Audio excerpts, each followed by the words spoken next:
Morning. Morning. Okay.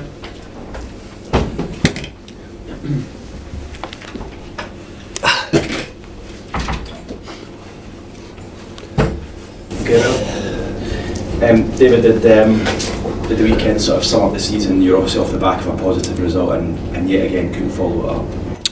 Yeah, you're right. I think Saturday was a massive disappointment. We've had a lot of disappointments this season, but I think Saturday, especially after we got a result against Hull, we wanted to finish the season well. So no, there's no doubt it was a big disappointment to us all.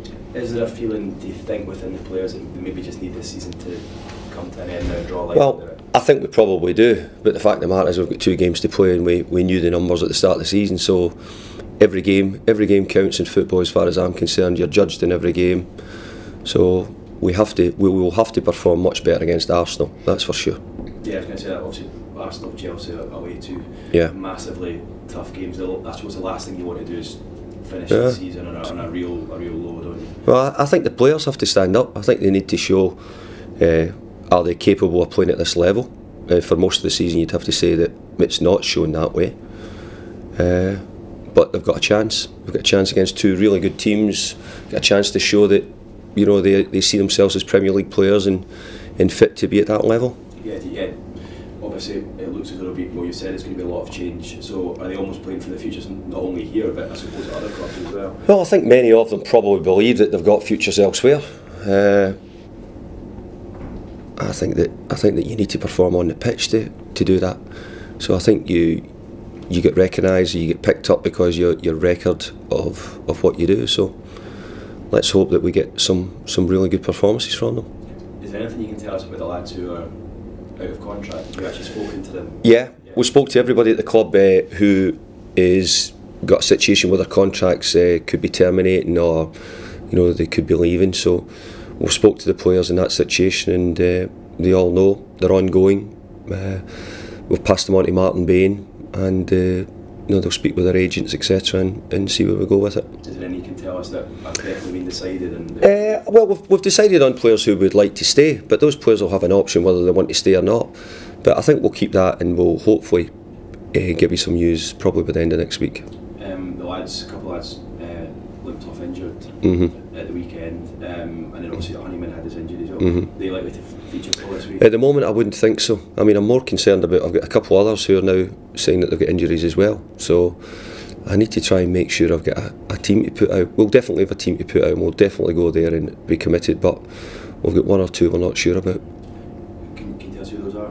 No, I won't say just now. But we've got another couple which you're concerned about. I suppose in another week you might end of the season, obviously already relegated. You might throw the kids in, but you've got obviously this big game on Wednesday, which is obviously making it more difficult. Well, it might be that we have to take the kids with us to Arsenal in some cases, but which isn't a problem. But the ones who would be involved, maybe George Honeyman, who's injured, Lyndon Gooch, Donald Love, are all young enough to play in the game on Wednesday night as well. The next group down is like Elliot Embleton and Josh and Joe Osoro. So if we need to dip in and bring them and use them on the bench or bring them, we will do. But obviously we'd like to keep them for the game on Wednesday night. It's a massive game for Arsenal, David, isn't it? I know obviously you've got things to play for, but for Arsene Wenger and to keep that top 4 record, that's huge for them. Yeah, it is. I think that I was actually looking forward to the end of the season, the 2 games. I knew the way it was working out. I was hoping that we might have been in a position where if I had to win one of them, well, and I thought, good, if I got that chance, then we would try and do it. But obviously it's petered out long before that. But I think Arsenal and Arsene may continually reach the top 4. I think if you're a betting man at the start of the season, you'd have said that Arsenal would have been in the top 4 because of their record. So yeah, it's a big game for Arsenal, we know that, and that makes it at times doubly difficult for us as well. Is there pressure, do you think, on them, or because they have this late season surge every season? I mean, were you expecting that? I think Arsenal probably a few weeks ago probably thought that they were out of it. I think they've got themselves back in a position now where they're really going to push it hard. But I think the big thing for Arsenal is they've got an FA Cup final to look forward to, and I think if I was a player, I'd be saying, I want to play well because I want to play in the FA Cup final. Hull became the 3rd team to be relegated yesterday. all the three teams, I suppose, will have their individual reasons for going down, but why do you think it has been those three? Well, I can only talk about ourselves, and I think right from day one I was able to tell people that I didn't think my squad was strong enough. I didn't think my team would be strong enough. We didn't bring in any players in January. We brought 2 in, but we didn't really make any significant damage. I think if you look at both Hull and Swansea both made quite a few signings in January which made a difference to them. But unfortunately for Hull have gone close. Hull have given it a real go, and have missed out. So I can only talk about Sunderland, and really from the start we felt as if we were short. So you hope obviously in the summer when that situation changes, you want to go into a season, don't you, thinking, right, well, I'm well equipped for the level that I'm playing? Well, I think you want to go in ready, and ultimately for different reasons in the summer. No, it wasn't all to do with transfers. For different reasons in the summer we were slow in getting ready, but I think if you looked at the opening part of the season, you'd have said that's where we probably let ourselves down more by not winning some games. Thank you. David, disgraceful and pathetic was a couple of ways Alan Shearer described the game on Saturday. How would you respond? I'd have to say that I think in many ways he was right. I was incredibly disappointed with the performance. I don't think any player ever goes out to try and perform like that. There was some reasons for it, but I'm actually privy to the stats. I can see the physical stats, and I think that on much of that then I couldn't disagree. Got a lot of loyal employees losing their jobs here as well over the last few weeks and towards the end of the season. Is there any sense of responsibility, do you think, from the players? Well, I definitely think there's responsibility, but I think you've got to be careful that you don't put the two together, because I think the redundancies were getting made whether we were in the Premier League or whether we were in the Championship. So I think it would be wrong to put those two together. Nevertheless, people look and say, look, these are people who earn a fraction of what a lot of the guys earn in a week, and just can't quite get their heads around the figures.